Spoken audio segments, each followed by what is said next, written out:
नमस्कार दोस्तों, welcome to singing emotion. Friends, 60 के दशक का अंत आते आते किशोर कुमार एक जाने माने अभिनेता बन चुके थे। बोल बोल बोल बोल बोल बोल अरे शर्मा नहीं क्या बोल। पर शायद तकदीर ये चाहती थी कि इतिहास उन्हें सिर्फ एक अदद अभिनेता नहीं बल्कि एक महान गायक के रूप में याद रखे।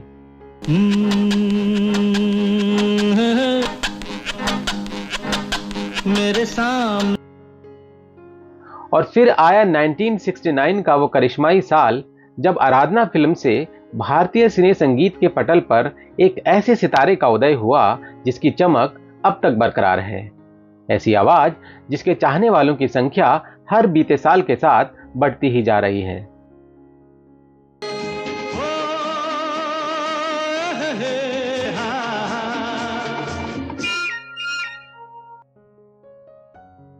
कुछ लोगों का यह कहना है कि आराधना फिल्म में मोहम्मद रफी साहब एक गायक के रूप में पहली चॉइस थे और उनकी गैर मौजूदगी में किशोर दा को इस फिल्म में गीत गाने का अवसर मिला।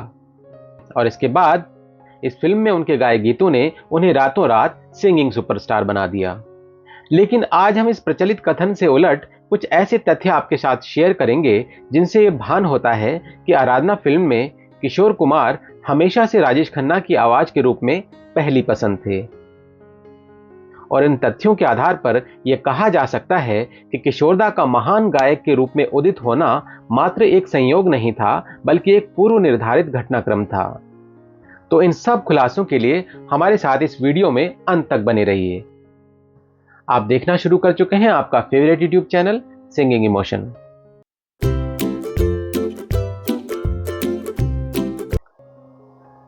दोस्तों, वीडियो शुरू करने से पहले आपसे एक छोटी सी गुजारिश है। दरअसल हमारे चैनल पर ऐसे दर्शकों की संख्या बहुत ज्यादा है जो हमारे वीडियोस को देखते तो हैं पर चैनल को सब्सक्राइब नहीं करते। तो अगर आपने अब तक हमारे चैनल सिंगिंग इमोशन को सब्सक्राइब नहीं किया है तो आपसे गुजारिश है कि हमें सब्सक्राइब जरूर करें, क्योंकि ऐसे जानकारी भरे वीडियोस हम आपके लिए लाते रहते हैं। तो चलिए शुरू करते हैं आज का वीडियो। दोस्तों, 1969 में रिलीज हुई आराधना मूवी भारतीय सिनेमा की एक माइलस्टोन मूवी है जिसने हिंदी सिनेमा की दशा और दिशा को नए आयाम दिए।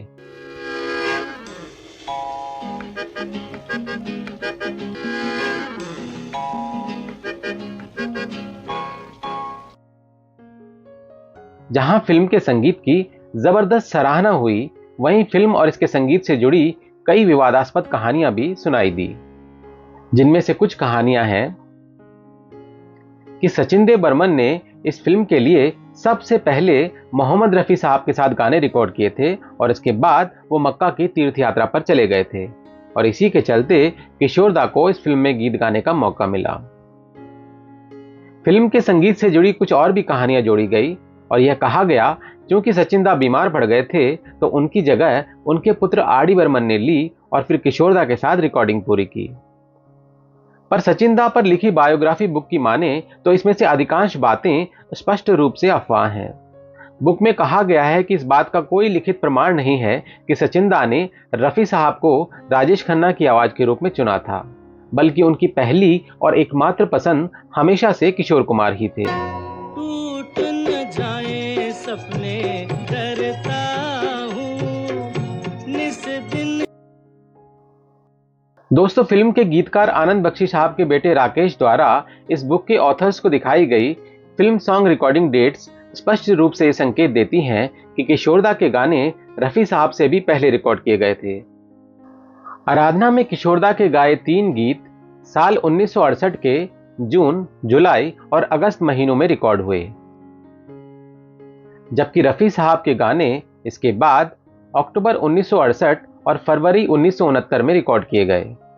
इस बात पर भी कंफ्यूजन है कि इस फिल्म में 2 गीतों के लिए काका की आवाज के रूप में चुने गए किशोरदा को छोड़कर रफी साहब की आवाज को क्यों चुना गया।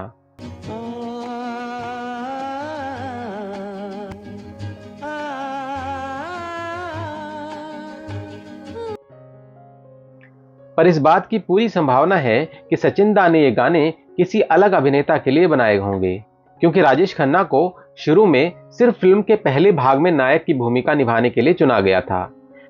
फिल्म में इंटरवल के बाद आने वाला बेटे का किरदार किसी अन्य अभिनेता द्वारा निभाया जाना था, पर बाद में फिल्म के निर्देशक शक्ति दा ने स्क्रिप्ट में चेंज करते हुए राजेश खन्ना के डबल रोल को दिखाया। बागों में बहार है। दोस्तों, किशोर दा के इस फिल्म में सभी गीत न गाने के पीछे और भी कुछ संभावित कारण हो सकते हैं। दरअसल आराधना फिल्म के ज्यादातर गीतों की रिकॉर्डिंग साल 1968 में हुई थी और इस साल का अंत आते आते किशोर दा उनकी पत्नी मधुबाला जी के बिगड़ते स्वास्थ्य के चलते काफी चिंतित और मसरूफ हो गए थे, जिसके चलते शायद बाकी के गीत रफी साहब से गवाए गए होंगे। गौरतलब है कि किशोर दा की पत्नी मधुबाला जी का 1969 के फरवरी महीने में निधन हो गया था। ये ठीक वही वक्त था जबकि आराधना के बचे हुए गीतों की रिकॉर्डिंग चल रही थी। इसलिए आराधना के संगीत से जुड़ी सभी अटकलें संभवतः निराधार हैं। जैसा कि अक्सर होता था, हमेशा सचिन देव बर्मन ही गायक का चुनाव करते थे और इसमें कोई और हस्तक्षेप नहीं करता था। फ्रेंड्स, किशोर दा आराधना के गीतों के लिए फर्स्ट चॉइस थे, इस बात पर भरोसा करने के और भी कारण हैं।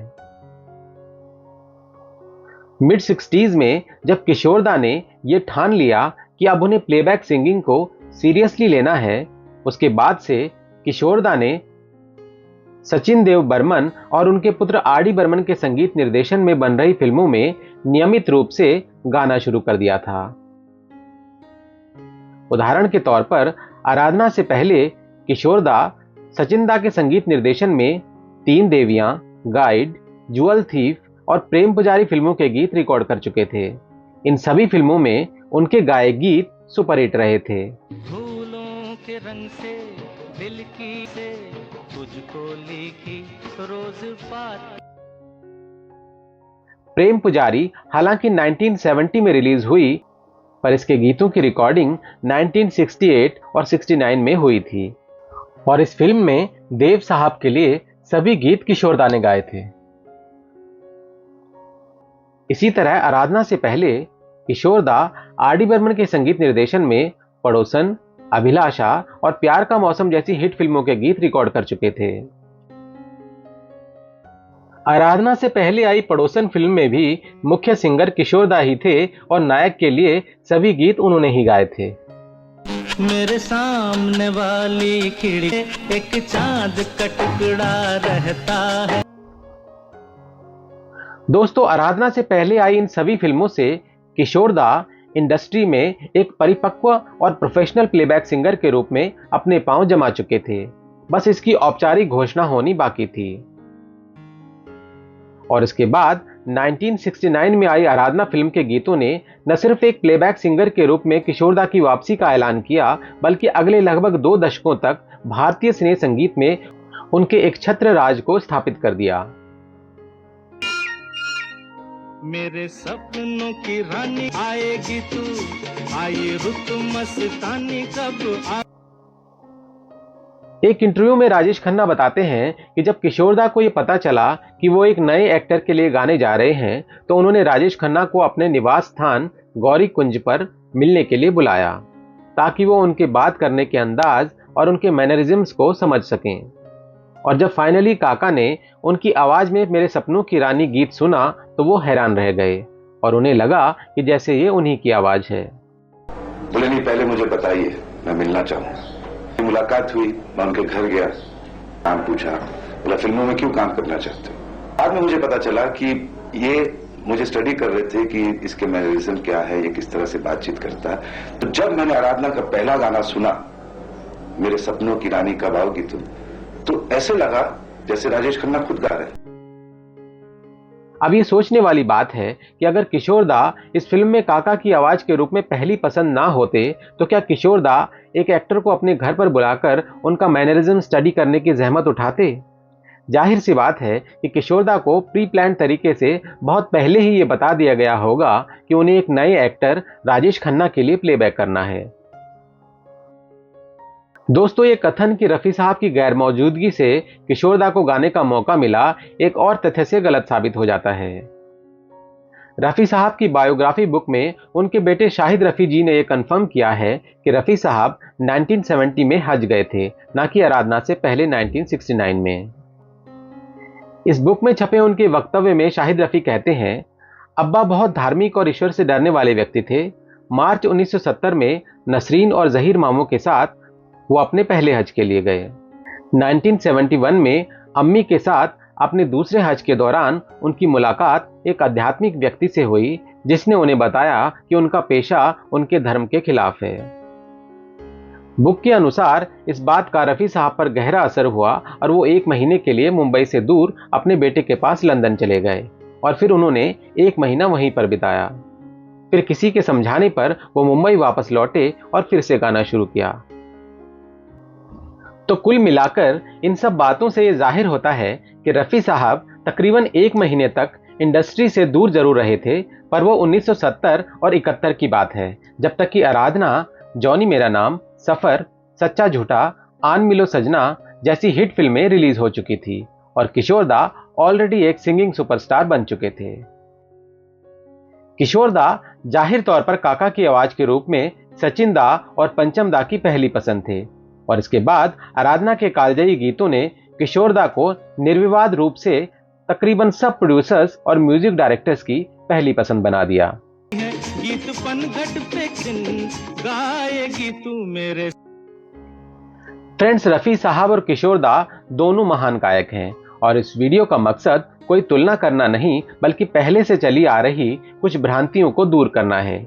जाहिर सी बात है कि रफ़ी साहब भी इस फिल्म के सभी गीत गाते तो फिल्म म्यूजिकल हिट होती, पर जैसा कि अक्सर कहा जाता है, हर कलाकार के जीवन में एक ऐसा वक्त आता है जब वो अपने हुनर के चरम पर होता है और बाकी सब बातें उसके हुनर के आगे धुंधली पड़ जाती हैं। ऐसा ही एक दौर रफ़ी साहब का और लता दी जैसे सिंगर्स का था और फिर आराधना के बाद वो वक्त किशोर दा के जीवन में आया।